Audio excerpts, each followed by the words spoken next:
شیخ چلی اور پری۔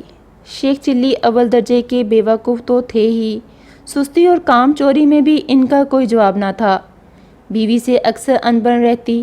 ایک روز بیوی نے کچھ زیادہ ہی برا بھلا کہا تو تن تنا کر چارپائی سے اٹھ کھڑے ہوئے اور دروازے کی طرف قدم بڑھاتے ہوئے بولے، لو ہم جا رہے ہیں شہر، ابھی اسی وقت نوکری کرنے۔ بیوی بولی، شہر کوئی یہاں رکھا ہے، دن بھر کا رستہ ہے، بیچ میں کھاؤ پیو گے کیا؟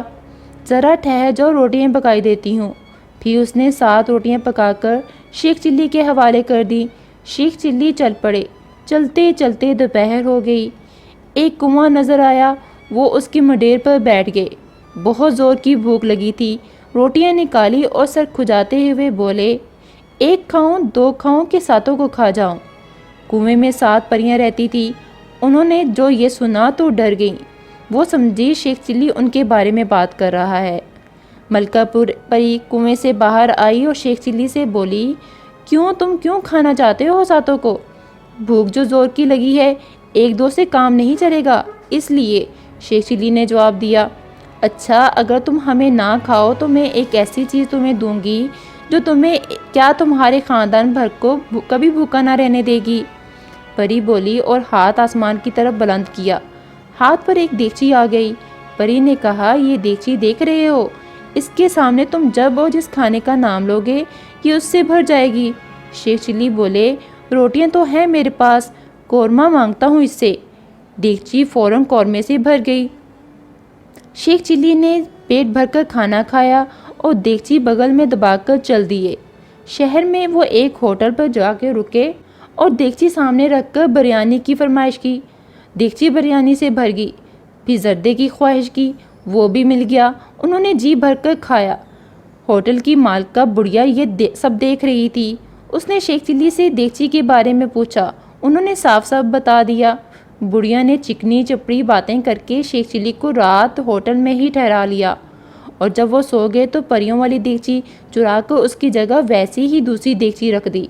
شیخ چلی نکلی دیگچی لیے گھر پہنچے اور بیوی سے بولے، دیکھو نیک بخت تمہارے لیے کیا لایا ہوں۔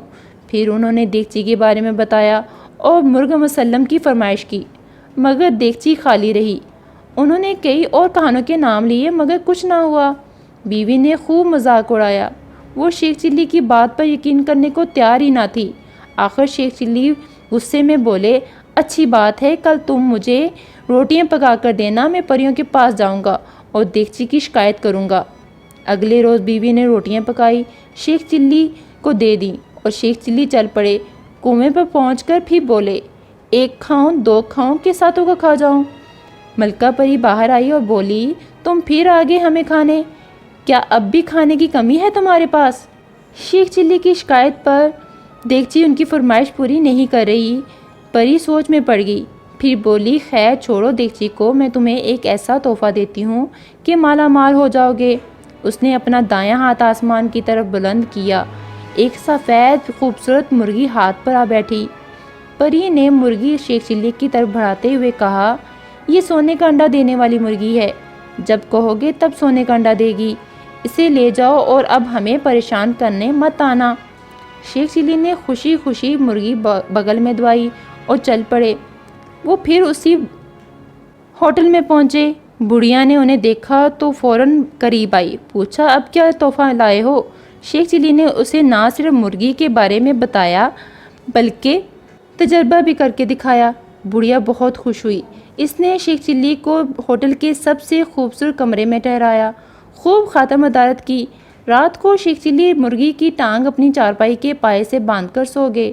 بڑھیا نے موقع پا کر مرغی چرا لی اور اس کی جگہ دوسری ویسی ہی مرغی باندھ دی۔ شیخ چلی نکلی مرغی بغل میں دبائے گھر پہنچے اور لگے ڈنگے مارنے۔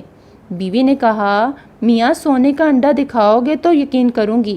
ہاں ہاں کیوں نہیں، ابھی لو۔ شیخ چلی جوش سے بولے اور مرغی سے کہا، بھی مرغی سونے کا انڈا دو۔ مگر بھی مرغی سونے کا انڈا تو کیا عام انڈا بھی نہ دے سکی۔ بیوی پھر مذاق اڑانے لگی۔ شیخ چلی غصے سے بولے، کل تم پھر روٹیاں پکانا، دیکھو میں کیا حشر کرتا ہوں ان دھوکے باز پریوں کا۔ اگر واقعی زندہ نہ چبا گیا تو شیخ چلی نام نہیں، بس رہنے دو، میرا خیال ہے تم روٹیاں ہڑپ کرنے کو یہ سارا ڈرامہ کرتے ہو؟ اب کوئی روٹی نہیں ملے گی۔ خیر نہ دینا روٹی، میں بغیر روٹی کے ہی چلا جاؤں گا، شیخ چلی نے آہستہ سے جواب دیا اور کمرے میں چلے گئے۔ اگلے روز وہ پھر کنویں پر پہنچے اور بولے، ایک کھاؤں، دو کھاؤں کہ ساتوں کو کھا جاؤں؟ کنویں کی پریوں میں ہلچل مچ گئی۔ ملکہ باہر آئی اور بولی، اب کیا ہوا؟ میں نے تمہیں ایسے تحفے دیے جن سے مالا مال ہو جاؤ، مگر تم کچھ زیادہ ہی لالچی معلوم ہوتے ہو۔ نہیں ملکہ پری، یہ بات نہیں ہے، یقین کرو دیگچی کی طرح اب مرغی بھی میری بات نہیں مان رہی، میری بیوی نے تو میرا بہت مذاق اڑایا ہے۔ شیخ چلی بتاتے ہوئے رونے لگے۔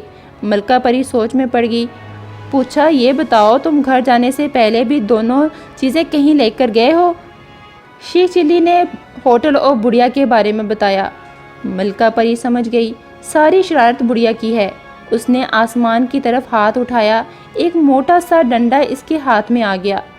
اس نے ڈنڈا شیخ چلی کو دیتے ہوئے کہا، یہ ڈنڈا لے کر ہوٹل جانا اور کہنا، اے ڈنڈے، جس نے میری دونوں چیزیں چرائی ہے اس کی پٹائی اس وقت تک کر جب تک وہ دونوں چیزیں مجھے واپس نہ کر دیں۔ شیخ چلی وہ ڈنڈا لیے ہوٹل پہنچے۔ بوڑھیا نے آگے بڑھ کے اس کا استقبال کیا اور پوچھا، آج پریوں نے کیا تحفہ دیا ہے؟